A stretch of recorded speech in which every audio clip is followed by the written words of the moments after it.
Yo mga idol, kamusta? Sports Talk PH nga pala. Ang banta kay Pacquiao, pag-usapan natin yan mga idol.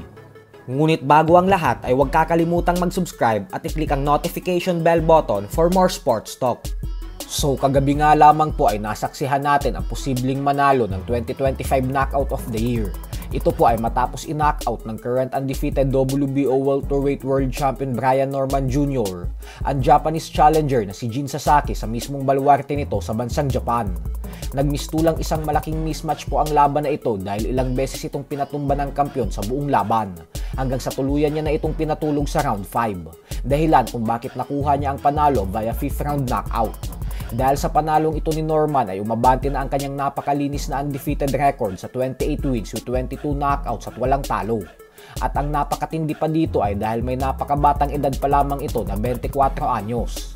At pagkatapos nga po ng laban ay sinabi ni Norman na ang pinakagusto niya daw talagang makuhang titulo ay ang WBC World Title Belt na hawak ngayon ni Mario Barrios. Kaya naman kung manalo daw ang ating pambansang kamauman ni Pacquiao ay mas maganda daw kasi mas malaking pagkakataon umano para sa kanya ang makasagupa sa ibabaw ng lona ang isang legendary fighter na katulad kay Pacman.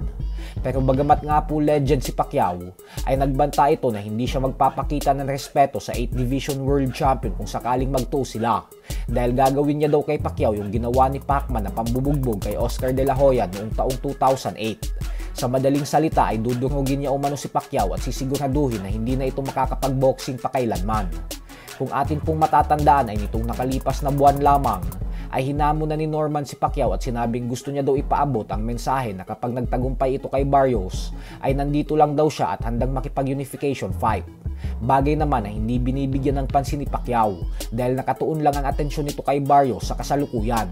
Ika nga ni Pacman ay paisa-isa lang daw muna. Habang ang kalaban naman ni Norman na si Sasaki ay hindi talaga nakabangon matapos nitong man-knockout kagabi at bagkus kinailangan pa nito ng stretcher upang makalabas ng lona at diniretso na din agad ito sa ospital.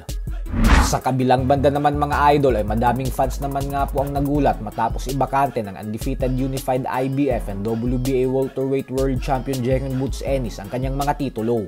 Ito po ay dahil ng desisyon na itong umakyat sa 154-pound junior middleweight division dahil target niya na umano ngayon maging isang ganap na 2-division world champion. Madaming fans naman ang nanghihinayang sa ginawang ito ni Ennis dahil matapos ng napaka-impresibong performance na ipinakita kagabi ni Brian Norman Jr. ay gusto ng mga fans na makitang magtuos si Ennis at Norman para sa isang 3-belt unification fight. Huling beses lumaban si Ennis nitong buwan ng Abril lamang kung saan tinalo niya ang former world champion na si Imantas Estañones via 6th round technical knockout. So hanggang dito na lang po muna tayo mga idol.